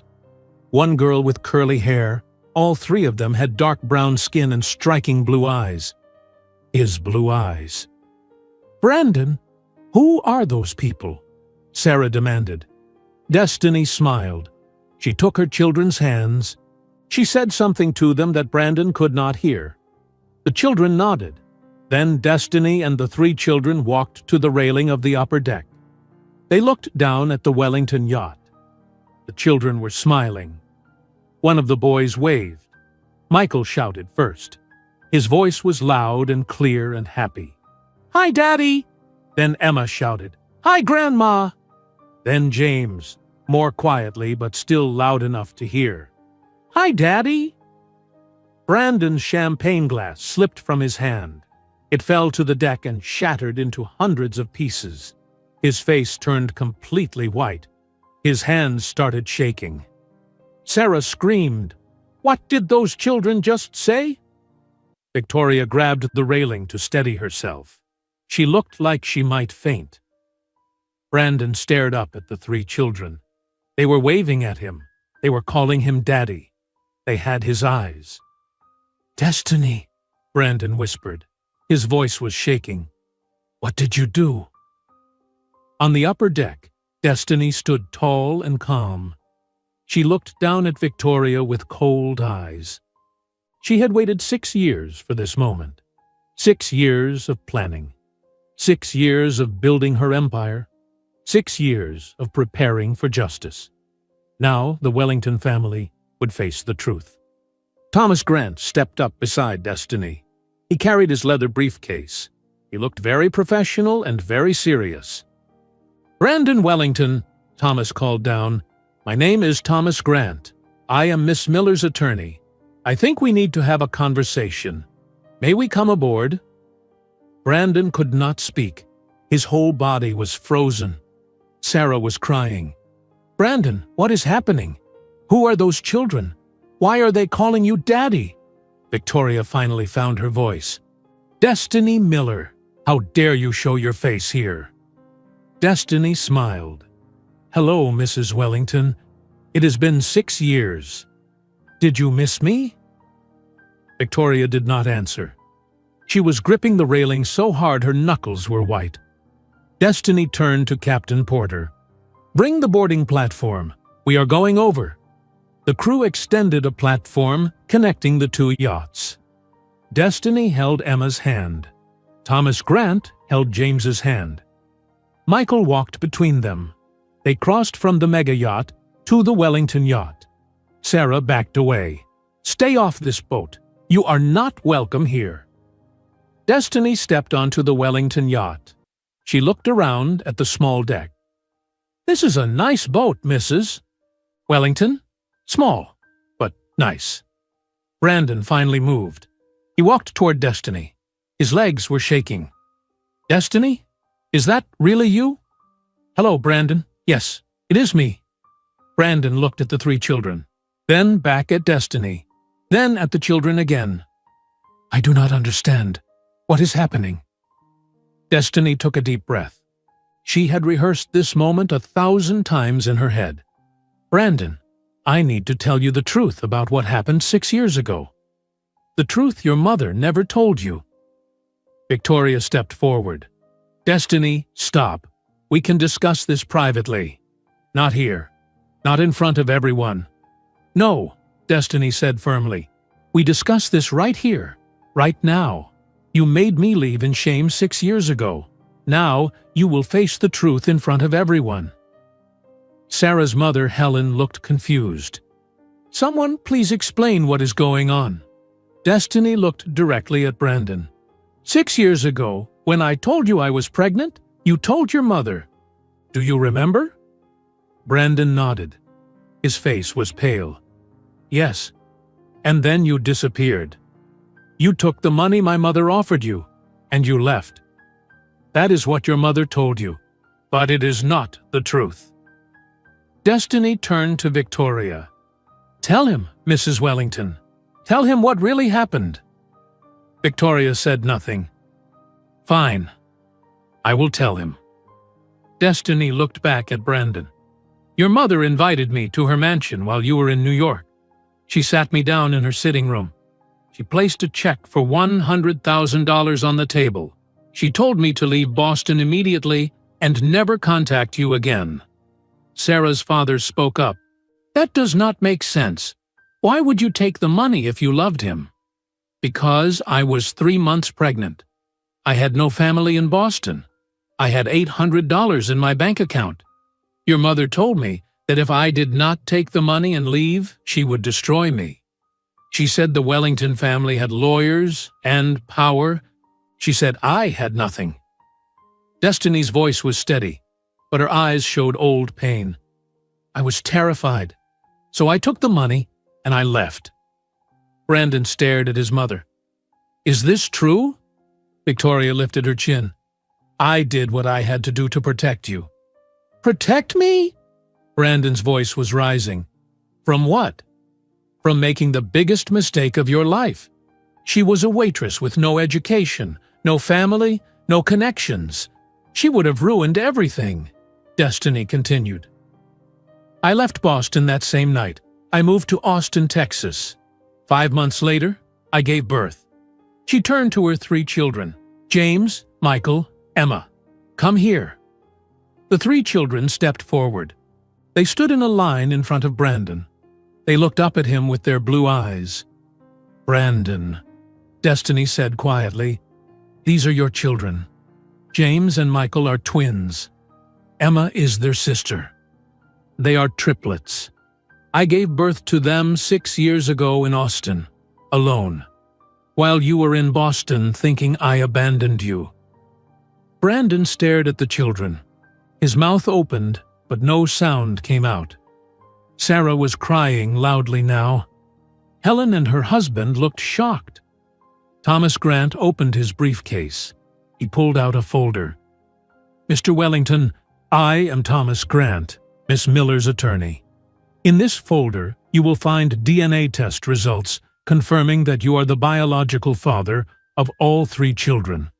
You will also find bank records showing a payment of $100,000 from Victoria Wellington to Destiny Miller 6 years ago." Thomas handed the folder to Brandon. Brandon's hands were shaking so badly he almost dropped it.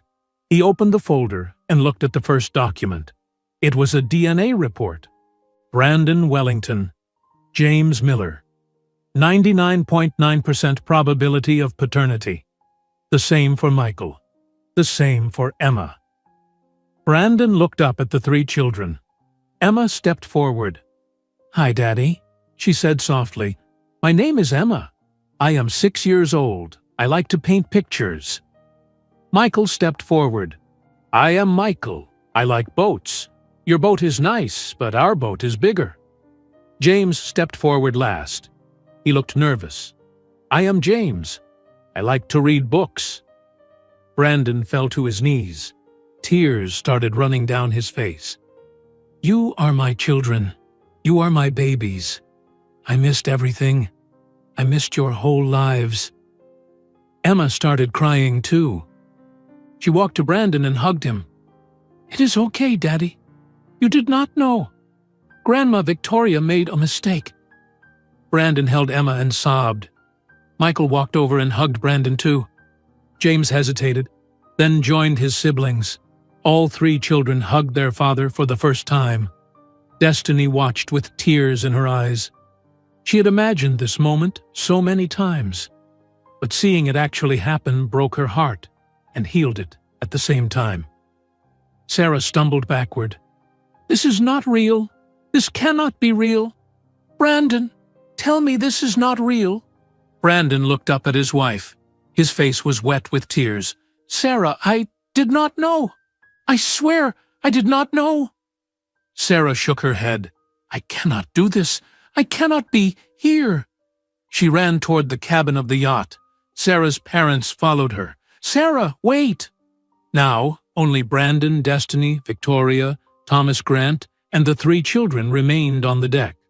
Brandon slowly stood up. He was still holding Emma's hand. He turned to his mother. His face was no longer sad. It was angry. It was furious. "Mother, look at me." Victoria looked at her son. For the first time in her life, she looked afraid. "These are my children," Brandon said. His voice was shaking with rage. "My children! I have 3 children that I knew nothing about. For 6 years, I thought Destiny abandoned me for money. For 6 years, I thought she never loved me. But the truth is, you stole them from me. You stole my family." "Brandon, please understand." "Understand what?" Brandon shouted. He had never shouted at his mother in his entire life. "That you paid the woman I loved to disappear? That you lied to me for 6 years? That you kept me from my own children?" Victoria's eyes filled with tears. "I thought I was protecting you." "No." Brandon's voice was cold now. "You were not protecting me. You were controlling me. You have controlled me my entire life. You told me what to study. You told me where to work. You chose my wife for me. And when I finally found someone I actually loved, you destroyed it." Destiny spoke up. "There is more, Brandon. Show him the rest of the documents, Thomas." Thomas pulled out another set of papers. "Mr. Wellington, 2 years ago, Your mother hired private investigators to find Miss Miller. When she discovered that Miss Miller was becoming wealthy through investments, she attempted to sabotage her business dealings. She contacted Miss Miller's business partners and spread false information. She tried to block deals and destroy Miss Miller's reputation. Brandon stared at his mother in horror. You tried to destroy her? Even after 6 years? Victoria's voice was desperate now. She was becoming successful. I could not let her come back into your life and ruin everything. Ruin everything? Brandon laughed bitterly. Look around, Mother. You already ruined everything. My marriage is over. I have 3 children who do not know me, and I lost 6 years that I can never get back. Emma tugged on Brandon's shirt. Daddy, do not be too mad at Grandma. People make mistakes. Mom says everyone deserves a second chance. Brandon looked down at his daughter. His expression softened. You are right, Emma. You are very wise. He looked back at Victoria. But right now, I cannot even look at you. Victoria took a step toward him. Brandon, please. You have to understand. I grew up with nothing. My father was an alcoholic. My mother worked in a factory. I wore hand-me-down clothes. I ate cereal for dinner because we could not afford real food. When I married your father, I swore I would never go back to that life. When I saw Destiny, I saw my own past. I was terrified that she would drag you back to poverty. Brandon stared at his mother. You grew up poor? You never told me that. Because I was ashamed. I built this perfect life. I became Victoria Wellington, the rich and powerful woman. I erased Victoria Kowalski, the poor girl from South Boston. Victoria was crying now. I was wrong, Brandon. I see that now. I was cruel to Destiny because I was really being cruel to my own past. I am sorry. I am so sorry. Destiny spoke quietly. I appreciate your apology, Mrs. Wellington, but apologies are not enough. You kept these children from their father. You tried to destroy my business. You caused 6 years of pain. Thomas opened his briefcase again. We are prepared to take this to family court in Miami. Miss Miller is seeking formal recognition of Mr. Wellington's parental rights. She is also seeking a public apology from Mrs. Wellington and potential legal action for the sabotage attempts. Brandon looked at Destiny. You are taking me to court? No, Destiny said. I am not taking you to court. I am taking your mother to court. You are the victim here, just like me, just like our children. I am offering you shared custody, Brandon. I never wanted to keep you from them. I only wanted justice. Brandon nodded slowly. Thank you. Victoria's voice was broken. What happens now? Thomas closed his briefcase. Now we go to court. We establish legal custody rights. And you, Mrs. Wellington, will face the consequences of your actions. The next morning, Brandon woke up in his hotel room in Miami. For a moment, he forgot everything that happened. Then the memories rushed back. Destiny, the triplets, his mother's lies, Sarah's tears. He had 3 children. 3 6-year-old children he never knew existed. Brandon sat on the edge of the bed and put his head in his hands. His phone was full of messages. 15 from Sarah, 8 from his mother, 3 from Sarah's parents. He ignored all of them. There was one message from a number he did not recognize. He opened it. Brandon, this is Destiny. The children would like to see you today if you are available. We are staying at my house in Coral Gables. Here is the address. No pressure, only when you are ready. Brandon stared at the message. His children wanted to see him. His children. He replied immediately. I will be there in 1 hour. Destiny's mansion was enormous. Brandon drove through the gates and parked in the circular driveway. His hands were shaking. He had not been this nervous since the day he told his mother about Destiny's pregnancy 6 years ago. Destiny opened the door before he could knock. She wore jeans and a simple white shirt. Her hair was pulled back. She looked beautiful and calm. "Thank you for coming," she said. "Thank you for inviting me." Brandon's voice was quiet. "Destiny, I need to say something before I see the children." "Okay. I am so sorry. I am sorry I did not protect you from my mother. I am sorry I believed her lies. I am sorry I was not there when you needed me." Brandon's eyes filled with tears. "You went through pregnancy alone. You gave birth alone. You raised our children alone, all because I was too weak to stand up to my mother." Destiny was quiet for a moment. "Brandon, you did not know. Your mother is very good at manipulation. She controlled both of us. That is not an excuse. I should have fought harder. I should have looked for you. Maybe. But we cannot change the past. We can only move forward." Destiny opened the door wider. "Come in. The children are waiting." Brandon followed her inside. The house was beautiful. There were paintings on the walls and expensive furniture everywhere. But there were also toys on the floor and children's drawings on the refrigerator. It was a real home. "James, Michael, Emma," Destiny called. "Your father is here." 3 children came running from another room. They stopped when they saw Brandon. Suddenly they were shy. Brandon knelt down to their level. "Hi, I am sorry. I am still learning your names." "You are James?" He pointed to the boy with glasses. "Yes." James nodded. "You are Michael?" Brandon pointed to the other boy. "Yes, I am the one who likes boats." "And you are Emma?" Emma smiled. "I am the only girl." Brandon laughed. "Can I hug you?" All 3 children ran to him. Brandon hugged them tightly. He started crying again. "I am so happy to meet you. I have missed you my whole life without even knowing it." Emma patted his head. "It is okay, Daddy. You did not know, but you know now." Brandon spent the entire day with the children. Michael showed him his toy boats and talked non-stop about sailing. James showed him his favorite books and asked if Brandon liked science fiction. Emma showed him her paintings. One painting was of a family holding hands, a mother, a father, and 3 children. "This is us," Emma explained. "I painted it last month, before I met you. I imagined what you looked like." Brandon stared at the painting. "Can I keep this?" "Really? You want it?" "Yes. It is the most beautiful thing I have ever seen."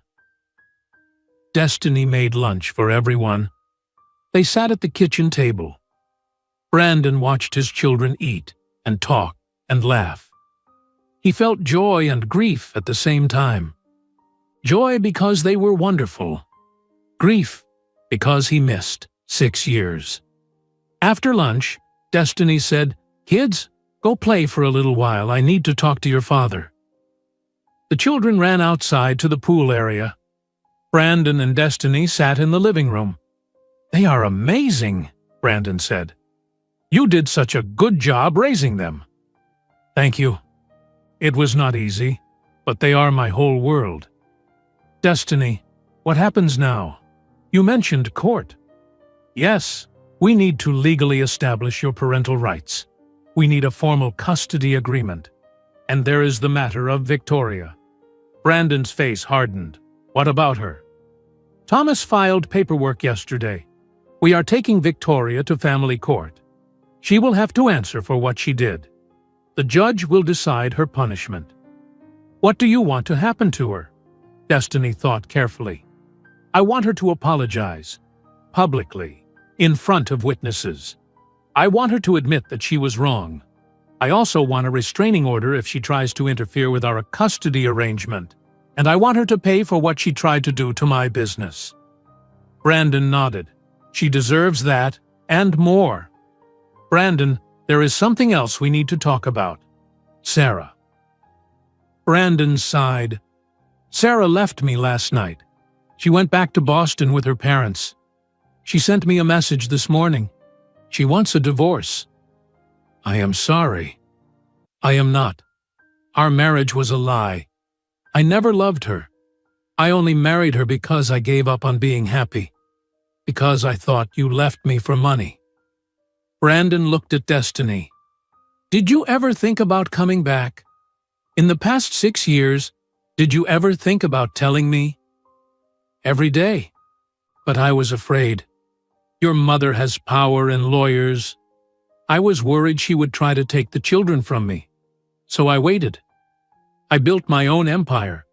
I made myself powerful enough that she could not hurt me anymore. You became a billionaire? Destiny smiled slightly. Yes, I had a good mentor and good instincts.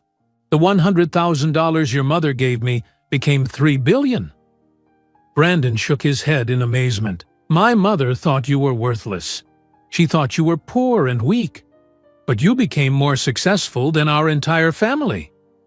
Money does not make me better than anyone. It just gave me the power to protect my children and demand justice.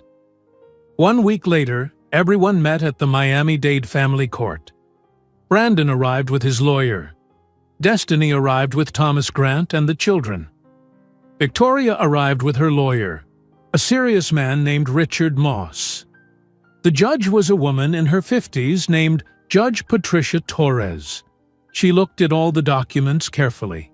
She looked at the DNA results. She looked at the bank records. She listened to both sides. Richard Moss tried to defend Victoria. Your Honor, my client made a difficult decision 6 years ago. She believed she was protecting her son from an unsuitable relationship. She offered Miss Miller financial help to start a new life. Miss Miller accepted that money willingly. Judge Torres looked at Victoria. Mrs. Wellington, did you tell your son that you paid Miss Miller to leave? Victoria hesitated. No, Your Honor. Did you tell your son that Miss Miller was pregnant with triplets? No, Your Honor. Did you lie to your son and tell him that Miss Miller left because she did not love him? Victoria looked down. Yes, Your Honor. Judge Torres turned to Thomas Grant. Mr. Grant, what is your client seeking? We are seeking legal recognition of Mr. Brandon Wellington's parental rights. We are seeking a formal shared custody agreement. We are also seeking a public apology from Mrs. Victoria Wellington and potential damages for her attempts to sabotage Miss Miller's business dealings. Judge Torres reviewed more documents. She looked at the 3 children sitting quietly next to Destiny.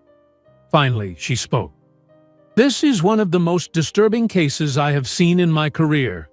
Mrs. Wellington, you did not just interfere in a relationship. You kept a father from his children for 6 years. You lied and manipulated. You caused immeasurable harm. Victoria said nothing.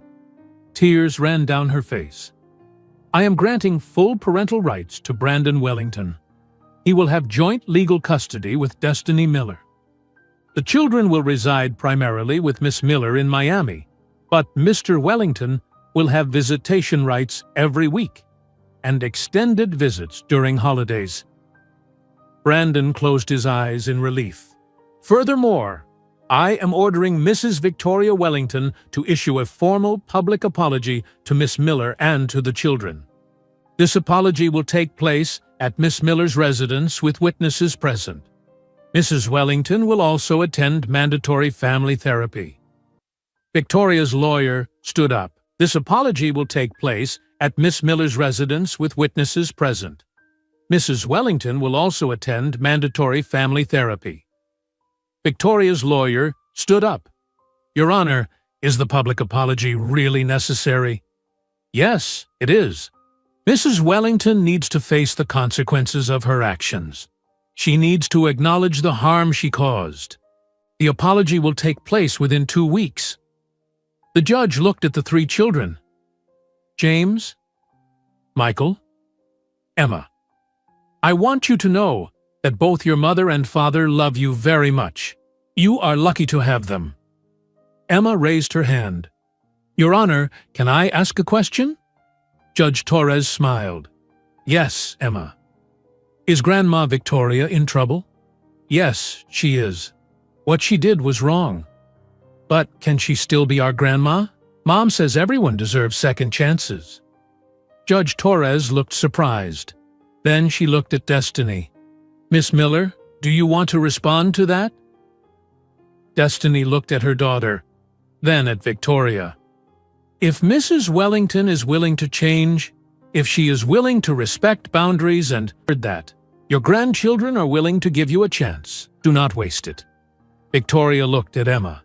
Thank you, she whispered. 2 weeks later, Victoria came to Destiny's mansion. Brandon was there. Thomas Grant was there as a witness. The 3 children were there. A court officer was there to document everything. Victoria stood in front of everyone. She looked smaller than usual. Her perfect posture was gone. She looked tired and old. Destiny Miller, Victoria began. Her voice was shaking. 6 years ago, I did something terrible. I paid you to leave Boston. I lied to my son. I kept him from his children. I judged you because you were poor, and I thought that made you less worthy. But I was wrong. You are strong, intelligent, and successful. You raised 3 beautiful children alone. I am deeply sorry for what I did to you. Destiny nodded, but said nothing. Victoria turned to the children. James, Michael, Emma, I am your grandmother, but I have not acted like a good grandmother. I kept you from your father. That was wrong. I am sorry. I hope one day you can forgive me. Emma walked up to Victoria. Do you promise to be nice to our mom? Yes, I promise. Do you promise not to tell lies anymore? Yes, I promise. Emma hugged Victoria. Okay, then I forgive you. Michael and James looked at each other. Then they walked up and hugged Victoria too.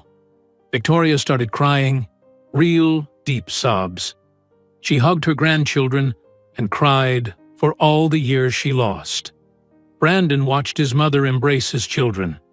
Part of him was still angry at Victoria. Part of him would always be angry. But seeing her cry and apologize was something he never thought he would see. After Victoria left, Brandon stayed with the children. They played in the pool. They had dinner together. At 8 o'clock, Destiny said it was time for bed.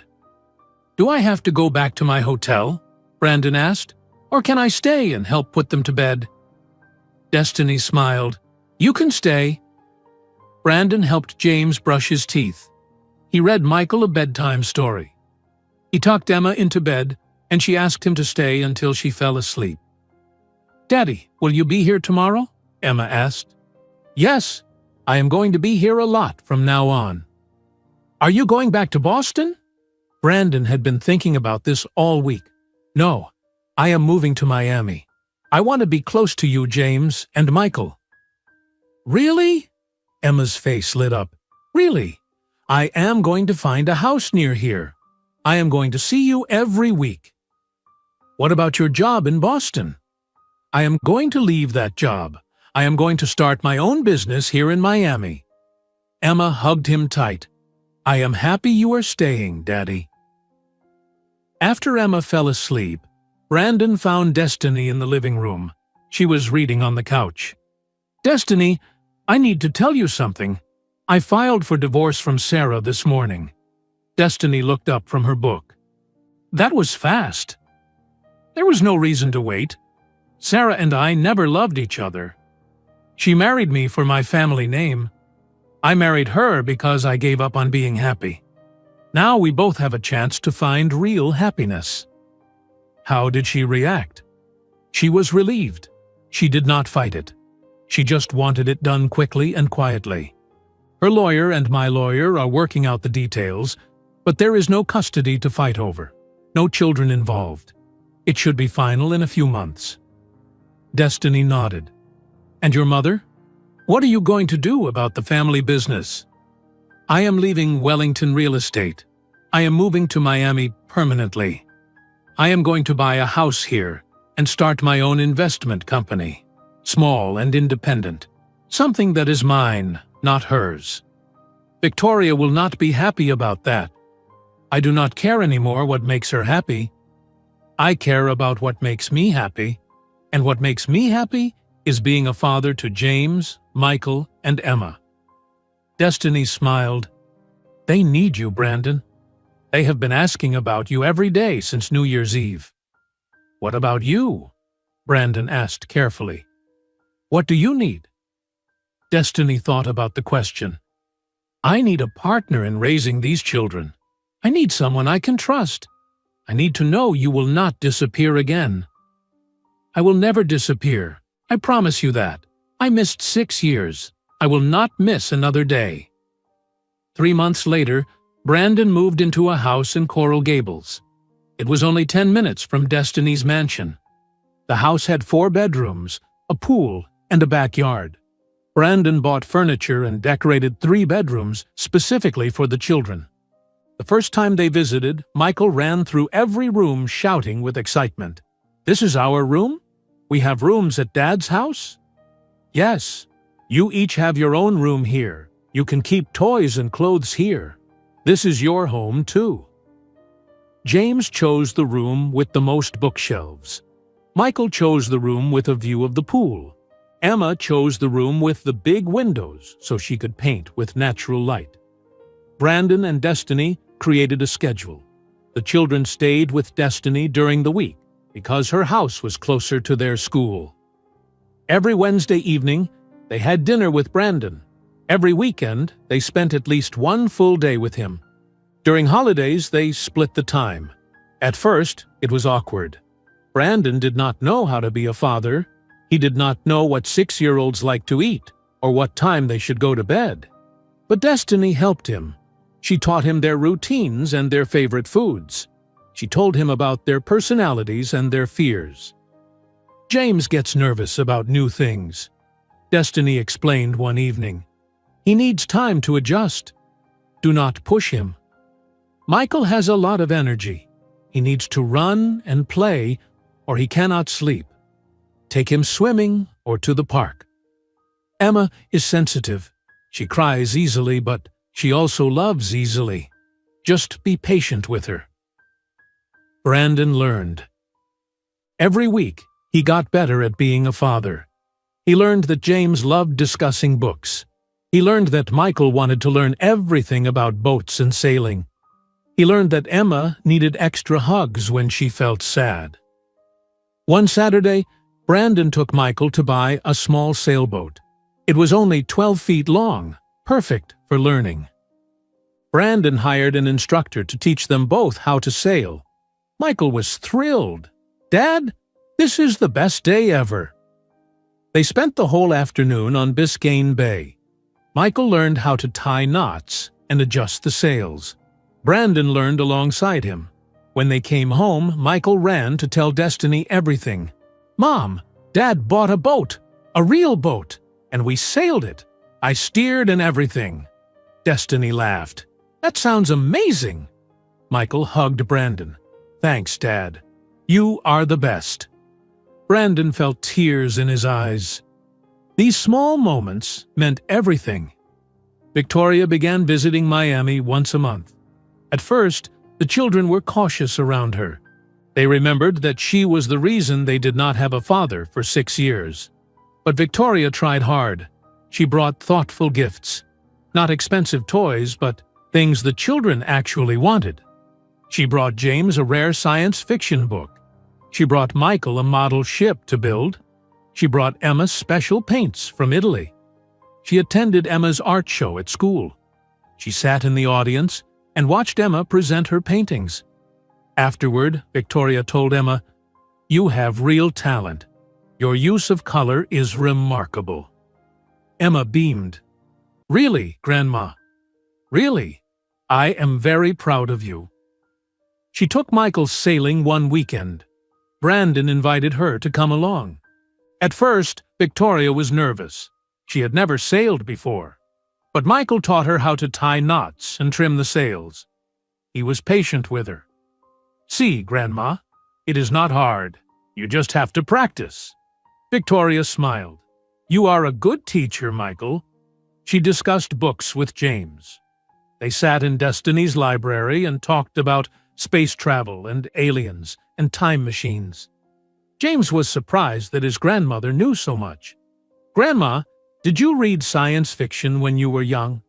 "Yes. When I was a girl in South Boston, I got books from the library. I read to escape from my difficult life. I loved stories about other worlds." James looked at her with the new understanding. "Mom told us you grew up poor. Was it hard?" Victoria was quiet for a moment. "Yes, James. It was very hard. That is why I made so many mistakes later. I was afraid of being poor again. But I learned that being rich does not make you happy. Being with people you love makes you happy." James hugged his grandmother. "I am glad you are here now," Victoria cried. These children were teaching her how to be a better person. 6 months after the court date, Destiny and Brandon sat together on her patio. The children were asleep inside. They were drinking coffee and watching the sunset. "This is working," Destiny said. "The co-parenting. It is actually working." "I know. I was worried at first. I thought it would be too hard. But we are doing it. The children are happy. That is what matters." Brandon looked at Destiny. "Can I ask you something personal? Okay? Do you hate me for what happened 6 years ago?